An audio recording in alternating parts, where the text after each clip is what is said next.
Want to review your past money transfers with Western Union? Checking your transaction history is easy and helpful for tracking your spending or confirming past transfers.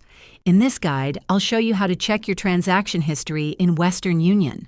To check your transaction history, log in to your Western Union online account on their website or through their mobile app. Navigate to the My History, Transaction History, or Activity section. Here, you'll see a list of your past money transfers. You can usually filter by date range, status, e.g. pending, paid out, or type of transaction. Each entry will show key details like the amount, recipient, date, and the Money Transfer Control Number, MTCN.